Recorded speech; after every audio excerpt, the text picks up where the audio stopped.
Breaking news చూస్తున్నాం. BRS పైన కవిత మరోసారి సంచలన వ్యాఖ్యలు చేశారు. మీరంతా తప్పుడు దారిలో వెళ్తున్నారు, మళ్ళీ తిరిగి నా దారిలోకి రావాల్సిందే. నాపై కనీసం ఇంత పెద్ద ఎత్తున చర్చ జరుగుతున్నా నాపై దాడి చేసే ప్రయత్నం, అటు మాటల దాడి కానివ్వండి, మా పైన ఇన్ని కుట్రలు జరుగుతున్నా కనీసం స్పందించరా? నాపై ఎమ్మెల్సీ చింతపండు నవీన్ అలియాస్ తీన్మార్ మల్లన చేసిన ఆరోపణల పైన ఇప్పటివరకు ఎవరు బీఆర్ఎస్ నాయకులు స్పందించలేదు.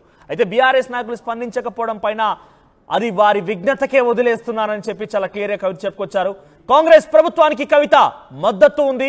బీసీ రిజర్వేషన్ పైన ప్రభుత్వం తీసుకొచ్చిన ఆర్డినెన్స్ కరెక్టే అంటూ కూడా కవిత సమర్థించారు. అయితే చింతపండు నవీన్ మాట్లాడిన వ్యాఖ్యల పైన కాంగ్రెస్ ప్రభుత్వమైన నాకు సహకరించింది, నాకు మద్దతు తెలిపింది, కానీ మీరు కనీసం నాకు మద్దతు తెలపరా?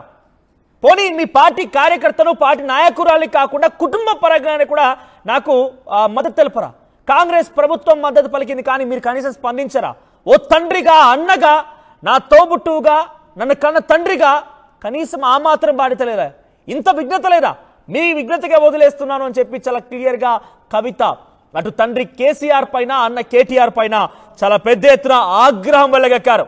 మీ విఘ్నతగా వదిలేస్తున్నాడు అనేటువంటి ఒక స్టేట్మెంట్ తను పాస్ చేశారంటే ఎంత బిగ్గెస్ట్ స్టేట్మెంట్ తెలుసా? అది ఒక తండ్రి పైన, అన్న పైన ఎంత సంచలన వ్యాఖ్యలు చేశారు తెలుసా? At the same time BC reservation పైన కాంగ్రెస్ ప్రభుత్వానికి తన మద్దతును వెలగక్కారు కల్వకుంట్ల కవిత.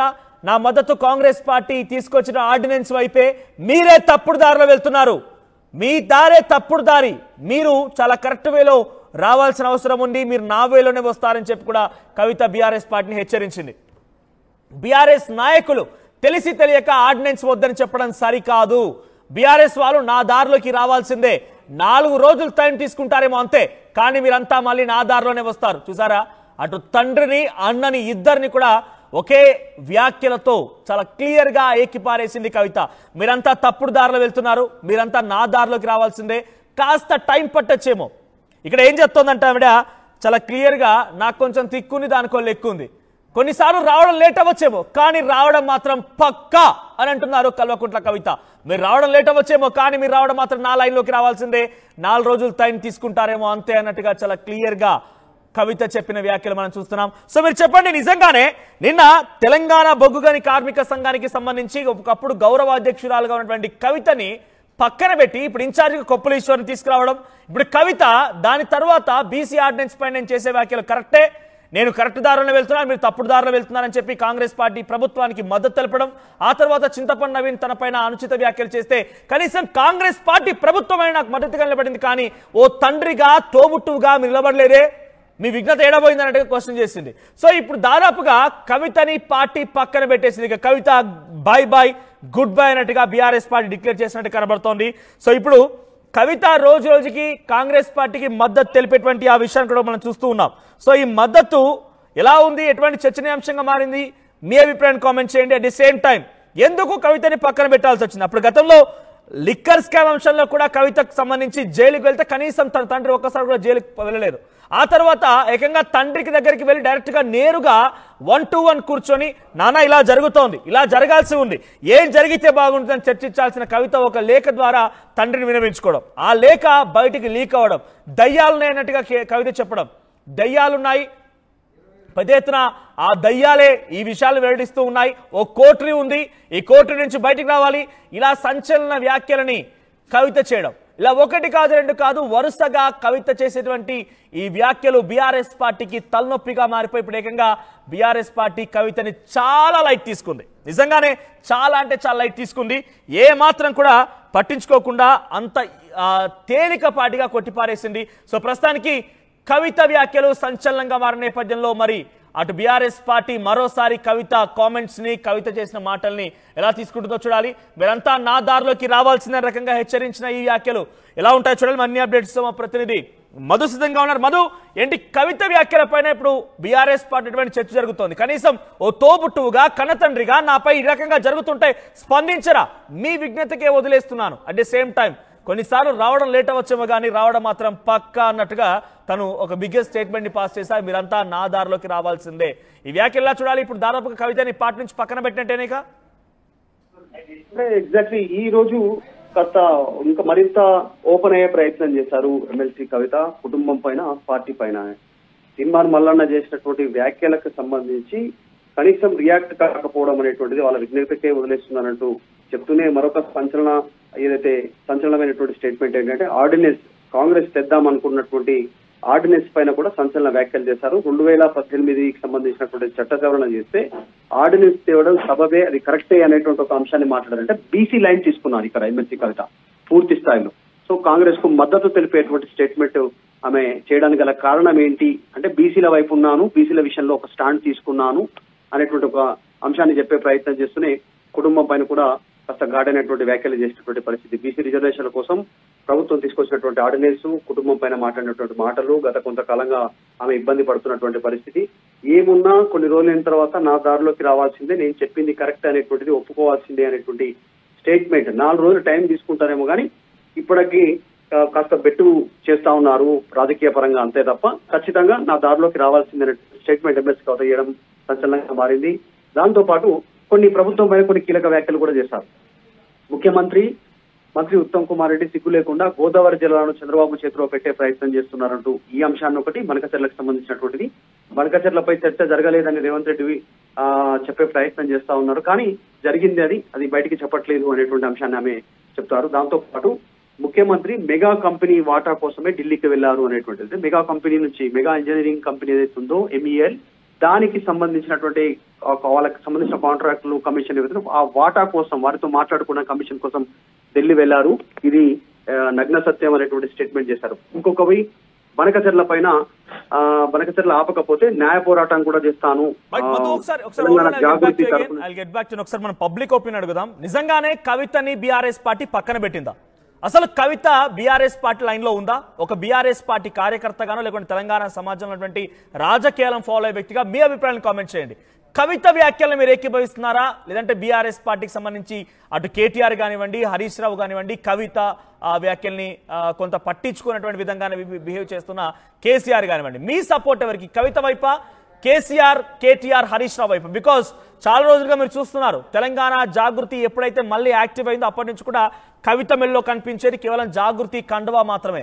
అక్కడ కేసీఆర్ కనీసం ఆనవాళ్ళు కూడా ఉండవు. తన మెడలో కండువా చూడండి మీకు కనిపిస్తోంది, కేవలం కవిత బొమ్మ మాత్రమే కనబడుతుంది. ఇక్కడ కేసీఆర్ ఆనవాళ్ళు కూడా లేవు. అట్ ది సేమ్ టైం ఇప్పుడు ఇంత పెద్ద ఎత్తున డైరెక్ట్ గా ఒక ఎమ్మెల్సీ కంచం పొత్తుందా మంచం పొత్తుందని వ్యాఖ్యలు చేస్తే తీవ్రంగా ఖండించింది ఆ కాంగ్రెస్ పార్టీ ప్రభుత్వం కూడా. ఎమ్మెల్సీ మహేష్ కుమార్ గౌడ్ పిసిసి అధ్యక్షుడు ఆయన ఖండించారు. అట్ ది సేమ్ టైం మంత్రి పొన్నం ప్రభాకర్ స్పందించారు. అంటే కాంగ్రెస్ పార్టీ ప్రభుత్వంలో ఉన్న పెద్దలు కూడా కొంత కవితకు సపోర్ట్ కలబడుతున్నారు. కానీ ఏ మాత్రం సంబంధం లేని వ్యక్తులు కూడా ఒక రకంగా ప్రతిపక్షంలో ఉన్నటువంటి ఆ పార్టీ లేకుంటే కవిత వ్యాఖ్యలకు సంబంధించి కూడా అధికారంలో ఉన్నటువంటి పార్టీ స్పందిస్తోంది, ఆ నాయకులు స్పందిస్తున్నారు. కానీ బీఆర్ఎస్ పార్టీ తన తోబుట్టువైనటువంటి కేటీఆర్ ఎక్కడ స్పందించడం లేదు, తన కన్నతమైనటువంటి కేసీఆర్ ఎక్కడ స్పందించలేదు. ఒక రకంగా చాలా ఎమోషనల్ గా బారుతోనే కవిత వ్యాఖ్యలు మనకు కనబడుతున్నాయి. మీరంతా తప్పుడు దారిలో వెళ్తున్నారు, మీ విజ్ఞతకే వదిలేస్తున్నాను. సో మీ సపోర్ట్ వరకు మీరు కామెంట్ చేయండి. అటు కవితకు సపోర్ట్ చేస్తారా, కేసీఆర్, కేటీఆర్, హరీష్ రావుకు సపోర్ట్ చేస్తారా? లేదు అంటే కనుక కవితను దాదాపుగా పార్టీ నుంచి పక్కన పెట్టినట్టేనేక కవిత పని అయిపోయిందా? కవితనిక పార్టీ నుంచి పక్కన పెట్టేసి కవిత గుడ్ బై చెప్పినట్టేనా? కవిత కొత్తగా ఓ కుంపటి పెట్టబోతున్నారా? ఒకసారి మీ అభిప్రాయం కామెంట్ చేయండి. ఎస్ మధు, కేవలం కాన్ఫిడెంట్ గా మనం కేవలం బీఆర్ఎస్ పార్టీకి సంబంధించినటువంటి ఆ నాయకుల పైన బీఆర్ఎస్ పార్టీ పైన చేసినటువంటి కామెంట్స్ మనం కాన్ఫిడెంట్ గా మాట్లాడుకుంటే ఏంటి కవిత తన ఆగ్రహాన్ని వెలగక్కారా, ఆవేదన వెలబుచ్చారా? నేను ఇంతలా పోరాటం చేస్తున్నా కనీసం నాకు ఫలితం లేకుండా పోయింది, నా పైన ఒక వ్యక్తి కామెంట్స్ చేస్తే కనీసం ఒక ఆడబిడ్డగా కనికరం చూపించలేదు, ఒక తోబుట్టుగా కనికరం చూపించలేదు, అట్ ది సేమ్ టైం ఒక కన్న కూతురుగా కనికరం చూపించలేదు. ఈ రకమైన ఎమోషనల్ డైలాగ్తో తను మాట్లాడుకొచ్చారా, లేదంటే మీరంతా తప్పుడు నేనే కరెక్ట్ అన్నట్టుగా తన కాన్ఫిడెన్స్ ని తన అహంకారాన్ని వెలుబుచ్చారా? ఎలా చూడాలి? మెల్లిగా ఒక్కొక్క అంశాన్ని క్లారిటీ ఇచ్చే ప్రయత్నం చేస్తా ఉన్నారు బీఆర్ఎస్ కవిత విషయంలో. ఈయన బొగ్గు గనుల కార్మిక సంఘానికి సంబంధించిన నాయకుడిగా కొప్పుల ఈశ్వరిని నియమించడంతో ఇక బాధ్యతల నుంచి తప్పిస్తున్నాము కవితను అనేటువంటి ఒక మెసేజ్ ఇచ్చే ప్రయత్నం బీఆర్ఎస్ చేస్తా ఉంది చాలా స్పష్టంగా. ఇది స్వతహాగా కేటీఆర్ తీసుకున్న నిర్ణయం కాదు, డైరెక్ట్ గా కేసీఆర్ సూచన మేరకే ఈ నిర్ణయం తీసుకున్నట్టుగా తెలుస్తా ఉంది. పార్టీలో చాలా సీనియర్ నాయకులు కేసీఆర్ కి సన్నిహితంగా ఉంటారు. కొప్పులేశ్వర్ దళిత నాయకుడు, ఆ కార్మిక సంఘానికి సంబంధించినటువంటి ఆయన కూడా కార్మికుడిగా బాధ్యతలో గతంలో పనిచేశాడు కాబట్టి ఆయనకే ఈ బాధ్యతలు అప్పచెప్పడం సబబని ఈమె కూడా సమర్థించింది, కవిత సమర్థిస్తా ఉంది. అంతవరకు ఓకే. కానీ బీఆర్ఎస్ ఇచ్చే మెసేజ్ క్లారిటీగా కవితకు అంత ఇంపార్టెంట్ ఇవ్వట్లేదు పార్టీలో అనేటువంటి చెప్పే ప్రయత్నం చేస్తున్నారు. కూతురైనా అన్నకి చెల్లైనా పార్టీ విషయానికి వస్తే మాత్రం నిర్ణయాలు కఠినంగానే ఉంటాయనేటువంటి బీఆర్ఎస్ అధినాయకత్వం చెప్పే ప్రయత్నం చేసింది. ఈమెకు కవిత కూడా దాన్ని సమర్థించింది.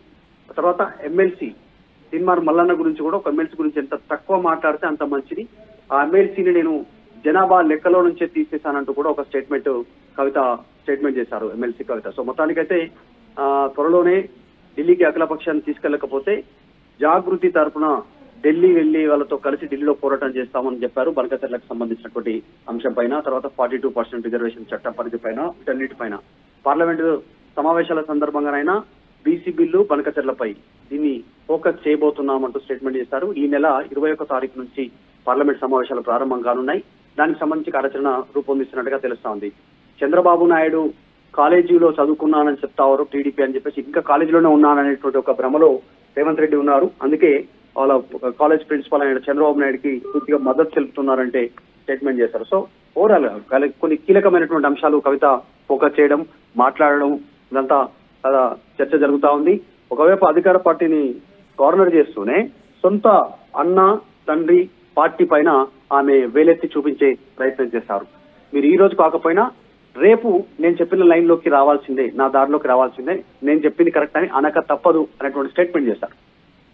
Right Madhu, thank you for the updates. మొత్తం మీద కల్వకుంట్ల కవిత వ్యాఖ్యలు ఇప్పుడు హాట్ టాపిక్ గా మారాయి. ఏకంగా మీ విజ్ఞతకే వదిలేస్తున్నా, నాపై ఇంతలా కుట్రలు జరిగితే కనీసం స్పందించరా? నాపై వ్యాఖ్యల గురించి బీఆర్ఎస్ స్పందించదా? కనీసం అక్కడ కార్యకర్త కాకపోయినా కుటుంబ పరంగా అయినా కూడా ఒక అన్నగానో ఒక తండ్రిగానో కనీసం స్పందించరా, పట్టించుకోరా? ఇదంతా మీ విజ్ఞతకే వదిలేస్తున్నాను రకంగా చాలా క్లియర్ గా చెప్పుకొచ్చింది Kavitha. At the same time BC reservation సంబంధించిన అంశం పైన కాంగ్రెస్ పార్టీ ప్రభుత్వం ఆర్డినెన్స్ ని తీసుకొస్తే ఆ ఆర్డినెన్స్ పైన కవిత సంబరాలు జరుపుకుంది. అట్ ది సేమ్ టైం నేను వెళ్ళేది కరెక్ట్ దారే, మీరే తప్పుడు దారిలో వెళ్తున్నారు, కొన్నిసార్లు రావడం లేట్ అవ్వచ్చేమో కానీ రావడం మాత్రం పక్కాగా నా దారిలోకే మీరు రావడం గ్యారంటీ అన్నట్టుగా కవిత మాట్లాడుకొచ్చారు. సో దాదాపుగా కవితని పార్టీ నుంచి పక్కన పెట్టేసినట్టుగానే కనబడుతున్న బీఆర్ఎస్ పార్టీ వర్షన్ కూడా తను డిమాండ్ చేయడమే కాదు వేడుకుంటోంది. అట్ ది సేమ్ టైం హెచ్చరిక జారీ చేసిన అయినా కూడా తన వ్యాఖ్యల పైన, తన ప్రోగ్రామ్స్ పైన, తను చేసిన డిమాండ్స్ పైన, తన పోరాటాల పైన బీఆర్ఎస్ పార్టీ ఒక్కింత కూడా కనీసం స్పందించకపోవడం ప్రస్తుతానికి చాలా క్లియర్ గా, క్రిస్టల్ క్లియర్ గా కవితని బీఆర్ఎస్ పార్టీ పక్కన పెట్టేసిన. కవితకి బీఆర్ఎస్ పార్టీలో చోటు లేదు. నిన్న కూడా మనం చూసాం తెలంగాణ బొగ్గని కార్మిక సంఘానికి కవితని పక్కన పెట్టి ఆ తెలంగాణ బొగ్గని కార్మిక సంఘానికి కొప్పుల ఈశ్వర్ని, ఒకప్పటి సింగరేణి కార్మికుడిని, ఆయన మంత్రిగా పనిచేశారు గతంలో. సో ఆయనని ఇన్ఛార్జ్గా నియమించింది. అంటే చాలా క్లియర్గా కవిత పని అయిపోయింది ఇక పార్టీలో. సో మీ సపోర్ట్ ఎవరికి? కవిత పోరాటానికి మీరు సపోర్ట్ చేస్తారా, లేదంటే కేసీఆర్, కేటీఆర్, హరీష్ రావు యొక్క తీరుకు మీరు సపోర్ట్ చేస్తారా? మీ అభిప్రాయం ఏంటి? కవిత వర్షం పైన కామెంట్ చేసే ప్రయత్నం చేయండి.